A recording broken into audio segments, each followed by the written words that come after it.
मैत्रिणींनो, ह्या रोडला आता घराच्या पाठीमागं आमच्या असं रोड आहे. त्या रोडला असा एक ॲक्सिडेंट झाला.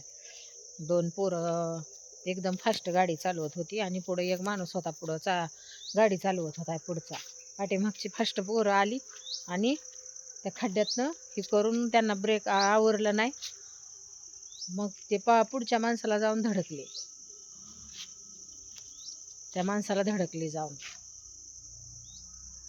तर पोरांना समजून सांगा. पोरं शाळेतनं जाऊन परत माघारी येऊन ते ग्राउंडवर खेळायला आले होते. तर तुम्ही म्हणसाल खेळायला जाते ती ग्राउंडला गाडी घेऊन म्हणून गाड्या हातात देताय. पण पोरं किती गाड्या फास्ट चालवते ते तुम्हाला दिसतं का बहिणींनो? तर तुम्ही पोरांना समजून सांगा. दमाने जात जा म्हणून खेळायला गेला तरी समजून सांगत जावा. आणि बाळांनो, गाडी दमाने चालवत जावा जरा. एवढी फास्ट गाडी होती ना, मला घरात आवाज आला म्हणून मी पळत आले की म्हटलं काय झालंय म्हणून, काहीतरी झालं असं मला वाटलं. तर मी बाहेर आले तर तीच कालवा चालला होता. तर आपल्या पोरांना समजून सांगा, दुसरं काय नाही. माझी एवढीच विनंती आहे तुम्हाला बहिणींनो. आणि बाळांना पण सांगते की गाडी दमाने चालवा, हीच विनंती आहे माझी. तर चला.